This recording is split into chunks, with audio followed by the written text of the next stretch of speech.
Chapter 8, North India after Mauryans and Shungas. Terms to learn. Indo-Greeks. The Greeks who ruled over Bactria and invaded India after the fall of Mauryan Empire. They were called Yavanas. Shakas, a nomadic tribe of Central Asia. They set up their kingdom in India by destroying the Greek sovereignty over Bactria. Kshatraps, the name used for Shaka rulers.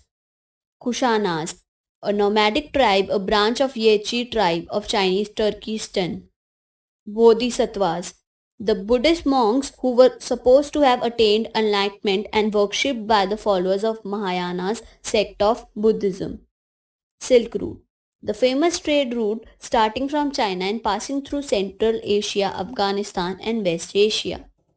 After the downfall of Mauryas and Shungas, various foreign invaders set up their kingdom in various parts of India because in the past Mauryan period many small kingdoms emerged all over India and they were ruled by weak kings. The foreign powers, particularly the Indo-Greeks, the Shakas and the Kushanas, took advantage of the situation and set up their kingdom in India.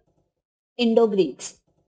The Indo-Greeks or Yavanas were the descendants of the Greek generals who ruled over Bactria, Balkh and Parthia when the Mauryan Empire declined. They conquered some portion of the Punjab and Sindh. Menander or Milinda was the most famous Indo-Greek ruler. He conquered the Indian territories up to Katiwara and Broj. He ruled over a vast empire from Afghanistan to Mathura. He also wanted to occupy Magad, but Pushmitra Sunga checked his advance. He was very much influenced by Buddhists and became a Buddhist. He had his capital at Shilokot in Punjab. Influence of Greek rule on India. The rule of Indo-Greeks influenced Indian culture and society in many ways. First, coins. The Indians learned from them to use molds to give their coin a definite shape. They also started inscripting names and titles of the king on the coins. Second, astronomy. Indians improved their knowledge of astrology and astronomy with Greek contacts. The Indian astronomers could predict the future and prepare horoscope by their improved knowledge of the planets and stars. The term Horasastra used by astrology in Sanskrit was derived from the Greek term.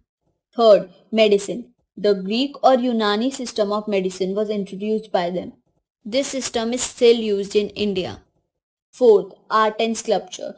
The Greek style greatly influenced the Indian sculpture. A new school of art called the Gandhara school was the result of the Greek influence on Indian art. The Shakas. The Shakas were a nomadic tribe of Central Asia. They were driven over their land by another tribe, Yechuchi. The Shakas were successful in destroying the Greek sovereignty over Bactria. They entered India through the Belon Pass. They came to western India and overran Sindh and Saurashtra. They finally settled down in Katiwar and Malwa. The Shaka rulers called themselves Kshatraps. They established many kingdoms of which the most important were those of Takshila, Mathura, Nasik and Ujjain. Rudradaman of Ujjain was the most powerful Shaka ruler. He defeated the Satavahans and drove them out of Gujarat and central India. Rudradaman assumed the title of Mahasatrap. The official calendar of India, which is called the Sanka calendar, was also started by the Shankas of Ujjain. It is 78 years behind the Christian era. Rudradaman is also known for repairing and improving the Sadasana lake of Kathwar built by Chandragupta Maurya and constructing a new dam on the lake. The Kushanas. The Kushanas were also a nomadic tribe, a branch of the Yechuchi tribe. They left their original home, the Chinese Turkestan, and defeated the Greek rulers of Afghanistan. They also defeated the Shakas and Parithans to occupy the whole of the northwestern part of India. The Parthian rulers are traced to belong to Iran. They invaded India and took control of some territories between Indus and Jhelum, including Baluchistan. Their rule lasted only for about 50 years. Kanishka. Kanishka was the greatest of the Kushana kings. He came to power in 78 AD. He was a great warrior. He conquered Kashmir, annexed Punjab and Mathura from the Shakas and brought certain portion of Magad under his control. Kanishka Empire extended from Bukhara in the north to Ujjain in the south and from Afghanistan in the west to Benares in the east. Purushpura, Peshawar was his capital. Kanishka had divided his empire into many provinces which were ruled by his faithful governors called Kshatras. Patron of art and culture. Kanishka was a great patron of art and literature. Indian craftsmen came into contact with the Central Asian Greeks and Romans. This gave rise to several schools of art. Gandhara in the northwestern frontier of India became an important center of art. The Mathura school of art had its center at Mathura. In the Gandhara school of art, images of Buddha were made. In the Mathura school of art, also beautiful images of Buddha and Mahavira were made. Gold coins for the first time in India were made by the Kushanas. During Kanishka reign, the famous scholar Ashwaghosa, Vasumitra, and Nagarjuna lived. Ashwaghosa wrote Buddha Charita, which is a biography of Buddha. He also composed Sundarnada, a fine Sanskrit kavya.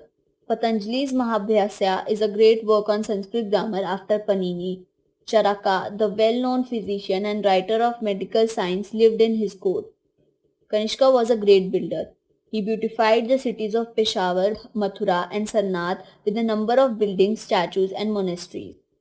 The religion of Kanishka. Just like Ashoka, Kanishka had also adopted Buddhism. He took steps to spread Buddhism to other lands like Tibet, Japan, and Korea. He organized a Buddhist council where scholars met and discussed important religious matters. A new sect of Buddhism, known as Mahayana, now developed. Earlier, the Buddha's presence was shown by using certain signs. For instance, his attainment of enlightenment was shown by sculptures of the peepal tree, but now the statue of Buddha were made. Now the Buddhists began to worship the Bodhisattva. They were supposed to be persons who have attained enlightenment. The Kushana rulers also worshipped Shiva and Vishnu. Trade. The Kushanas controlled the Silk Route, which started from China and passed through Central Asia, Afghanistan, and West Asia. This route was used by traders to trade with West Asian countries. This route was a source of great income because the traders passing through this route had to pay tolls, taxes. Lesson at a glance. After the collapse of Mauryas and Shungas, various foreign invaders set up their kingdom in India. The main foreign invaders who set up their kingdom in India were the Indo-Greeks, the Shakas, and the Kushanas. The Menander or Milinda was the most famous Indo-Greek ruler. He ruled over a vast empire from Afghanistan to Mathura. The Indo-Greeks influenced the Indian art and culture, medicine, and astronomy.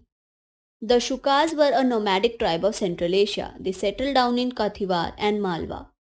Rudradaman of Ujjain was the most famous Shaka ruler. The Kushanas were also a nomadic tribe from Chinese Turkestan.